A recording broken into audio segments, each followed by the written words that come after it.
बिस्मिल्लाहिर्रहमानिर्रहीम। अस्सलाम वालेकुम। मैं हूं साबित बलोच। आज हम क्लाइमेट चेंज इम्पैक्ट्स की तीसरे एपिसोड के साथ आपकी खिदमत में हाजिर हैं। पहले एपिसोड में हमने बताया था कि क्लाइमेट चेंज है क्या चीज़। दूसरे एपिसोड में हमने बताया था कि क्लाइमेट चेंज के ज़राअत के ऊपर क्या इम्पैक्ट्स हैं।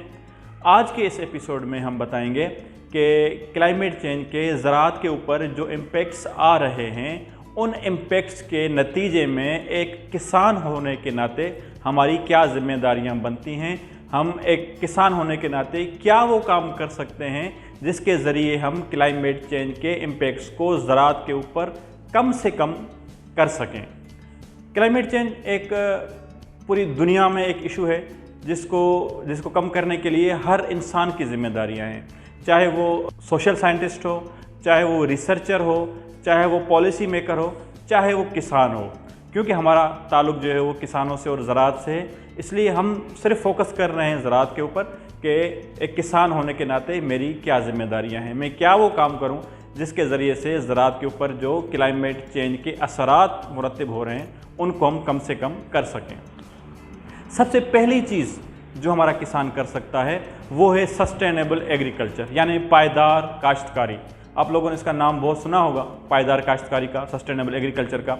इसका जो मेन मोटिव और मकसद है वो ये है कि पायदार काश्तकारी के ज़रिए हमारे इस वक्त दुनिया की जो बढ़ती हुई आबादी की जो ज़रूरियात हैं, चाहे वो खुराक की ज़रूरियात हों, चाहे वो रहने सहने की ज़रूरियात हों, चाहे वो पहनने की या कपड़ों की ज़रूरियात हों, जो भी ज़रूरियात हैं जो कि हम एग्रीकल्चर से, ज़राअत से हम ले रहे होते हैं, वो सब ज़रूरियात भी हम पूरी करें बग़ैर सॉइल की, ज़मीन की सेहत के ऊपर कोई इम्पेक्ट किए, यानी हमारी ज़मीन की सेहत भी ख़राब ना हो, माहौल में आलूदगी भी ना बढ़े, हमारा माहौल भी ख़राब ना हो और हमारी ये ज़रूरियात भी पूरी हों। तो इस पायदार काश्तकारी में जो हमारे किसान ने सबसे पहला काम अंजाम देना है वो ये है कि हम अपनी ज़मीन की सेहत का ख्याल रखें, हम अपनी ज़मीन की सेहत को बेहतर करें। ज़मीन की सेहत को बेहतर करने के लिए जो सबसे पहली चीज़ है वो ये है कि हम अपने ज़मीन के अंदर नामियाती मादे को, यानी ऑर्गेनिक मैटर को बढ़ाएं। नामियाती मादा हमारे ज़मीनों में मिनिमम रिक्वायरमेंट है वो ये है कि 5% तक हमारी ज़मीनों के अंदर नामियाती मादा होना चाहिए। अगर 5% नहीं है तो कम से कम 2% तो एट एनी कॉस्ट होना चाहिए। लेकिन हमारे पास जो पाकिस्तान में ज़राई ज़मीनों में जो नामियाती मादे का तनासब है वो 0.5 यानी आधे % से भी कम है। जब हमारी ज़मीनों में आधे % से भी कम नामियाती मादा होगा तो ज़ाहिर है हमारी ज़मीनों की सेहत खाक अच्छी होगी। ज़रूरी है कि हम अपनी ज़मीनों में अंदर नामियाती मादे को बढ़ाएं। नामियाती मादे को बढ़ाने से फ़ायदा क्या होगा?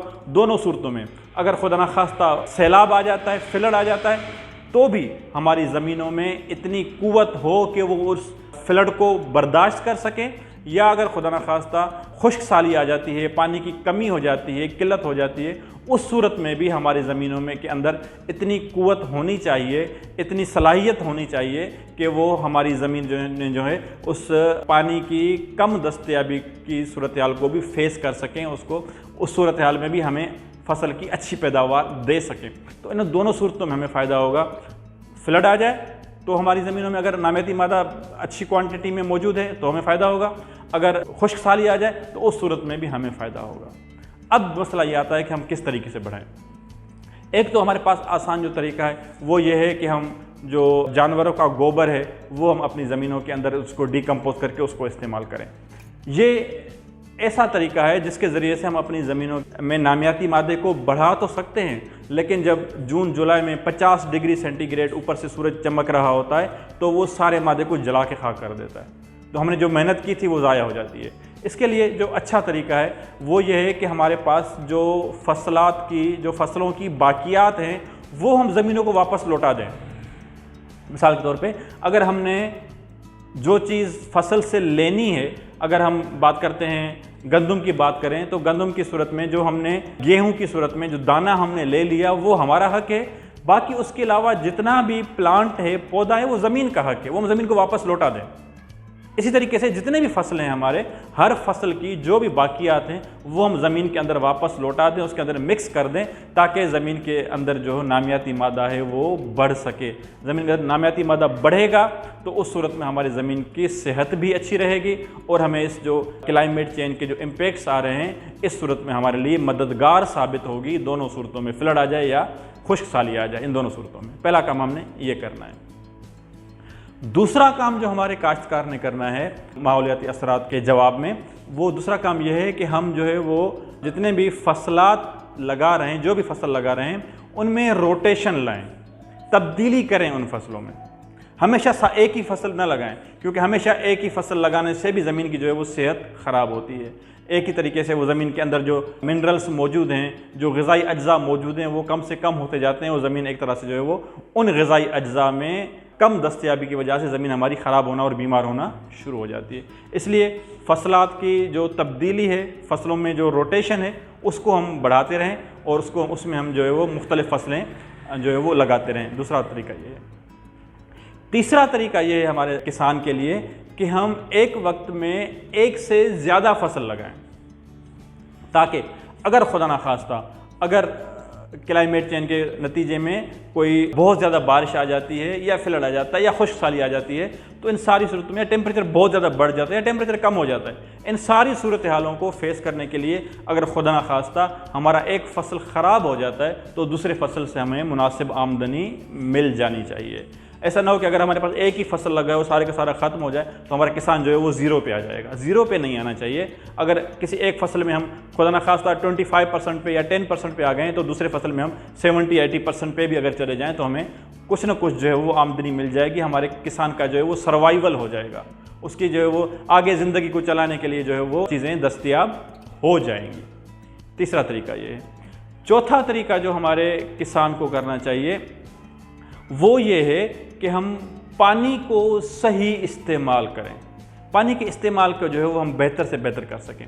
उसके लिए हम पहले भी जो है काफ़ी दफ़ा अर्ज़ कर चुके हैं कि जो सिर्फ हमारे पास जो फ्लडिंग का तरीका है उसको अब छोड़ देना चाहिए। जो हम फ्लड करके पूरी जो है वो ज़मीन के में खुला पानी दे देते हैं उसको छोड़ दें, बल्कि हम रेज बेड सोइंग पे चले जाएं, हम जो है वो ड्रिप इरिगेशन पे चले जाएं, हम लोग जो स्प्रिंकल पे अगर जा सकते हैं, जो शायद इस वक्त हमारे लिए मुमकिन ना हो, लेकिन हम स्प्रिंकल इरिगेशन सिस्टम पर चले जाएं। लेकिन ड्रिप इरिगेशन तो मेरे ख्याल में इस वक्त इतना बहुत ज़्यादा जो है वो मुश्किल नहीं रहा। गवर्नमेंट भी जो है उसमें हमें सब्सिडी फराहम कर रही होती है, हम ड्रिप इरिगेशन पे चले जाएं। या और जो बेहतर से बेहतर तरीके हो सकते हैं पानी के कम इस्तेमाल के, वो हम इस्तेमाल करके हम अपने लिए जो है वो फसलात को लगाएं और हम मौसमियाती तब्दीलियों को एक हद तक हम उसमें फेस कर पाएंगे। पाँचवें नंबर पे जो चीज़ है जो हमारे किसान को करनी है वो ये है कि हम केमिकल्स के इस्तेमाल को कम से कम करें। जितना केमिकल्स को हम कम इस्तेमाल करेंगे उतना हम जो है वो इस क्लाइमेट चेंज इम्पैक्ट्स को मिनिमाइज़ कर पाएंगे। केमिकल का इस्तेमाल मसलन हम लोग जो है वो ज़रूरी अद्वियात इस्तेमाल कर रहे होते हैं और जो मुख्तलिफ़ किस्म के जो है वो केमिकल चीज़ें इस्तेमाल कर रहे होते हैं, उन सब को हम जितना कम कर सकते हैं कम करें और ऑर्गेनिक जो है वो ज़राअत के ऊपर हमें जाना चाहिए। इससे होगा ये कि जब केमिकल्स कम इस्तेमाल होंगे तो उससे हमारा माहौल भी जो है वो आलूदा नहीं होगा, माहौल ख़राब नहीं होगा केमिकल इस्तेमाल करने की वजह से। एक फ़ायदा ये होगा। दूसरा फ़ायदा ये होगा कि जो हमारे जो और इंसेक्ट्स हैं, जो और कीड़े हैं, हमारे फ़ायदेमंद कीड़े, वो जो मर जाते हैं केमिकल से वो नहीं मरेंगे, जिसकी वजह से बीमारियां और कीड़ों पे कंट्रोल जो है वो भी आसान हो जाएगा। एक हमारे पास जो है वो प्लांट प्रोटेक्शन में IPM का मेथड इस्तेमाल होता है, इंटीग्रेटेड पेस्ट मैनेजमेंट। उस पे जाना चाहिए कि हम सबसे पहले जो है जैसे हमें कोई कीड़ा नज़र आता है हम सबसे पहले उसके ऊपर जो है वो स्प्रे कर देते हैं। स्प्रे तो आखिरी मरहला आता है, आखिर में, यानी जब हमारे पास कोई तरीका कामयाब नहीं होता, हमने डिफरेंट तरीके इस्तेमाल कर लिए, हमने फ़िज़िकल कंट्रोल कर लिए, हमने मैकेनिकल कंट्रोल कर लिए, हमने बायोलॉजिकल कंट्रोल कर लिए, हमने जितने भी और तरीके हो सकते हैं कीड़ों को या बीमारियों को कंट्रोल के, वो जब हमारे नाकाम हो गए खुदा ना खास्ता, तो आखिरी तरीका हमारे पास होता है कि हम जो केमिकल कंट्रोल पे जाएं। लेकिन हमारे पास क्योंकि जो रवाज चल रहा है, सबसे पहला तरीका हमारा केमिकल कंट्रोल का ही होता है। तो हम केमिकल कंट्रोल्स को जो है वो केमिकल्स के इस्तेमाल को कम से कम करें, बल्कि ख़त्म कर दें। जितना हम ख़त्म कर सकते हैं उतना इसको हमने ख़त्म कर देना चाहिए। आखिरी तरीका अगर कोई भी इस्तेमाल नहीं हो रहा, किसी से फ़ायदा नहीं हो रहा, तो फिर आखिरी जो है वो हम केमिकल इस्तेमाल करें। केमिकल के इस्तेमाल में भी हमें एहतियात करनी चाहिए कि वो केमिकल्स इस्तेमाल करें जो हमारे माहौल को ख़राब न करें, हमारे जो फ़ायदेमंद दोस्त कीड़े हैं उनको न मारें, उनके लिए जो हमारे वो नुकसानदेह न हों। इसके बाद जो मैंने आपको शुरू में अर्ज़ किया कि हमें ज़मीन की सेहत का ख्याल रखना चाहिए, उसके लिए जो छठे नंबर पे चीज़ है वो ये है कि हमें मल्चिंग करनी चाहिए। मल्चिंग करेंगे तो हमारा जो ऑर्गेनिक मैटर, जो नामियाती मादा है वो भी नहीं जलेगा। ज़मीन के अंदर जो है वो अर्थवर्म्स और दूसरे हमारे दोस्त कीड़े जो है वो पैदा होंगे, ज़मीन की सेहत को वो और ज़्यादा बेहतर कर पाएंगे। इसलिए मल्चिंग बहुत ज़्यादा ज़रूरी है, जिसके ऊपर हमारा इस वक्त जो है वो कोई हमारे किसानों का ज़्यादा ख्याल नहीं है। इसकी तरफ हमें जाना पड़ेगा एट एनी कॉस्ट।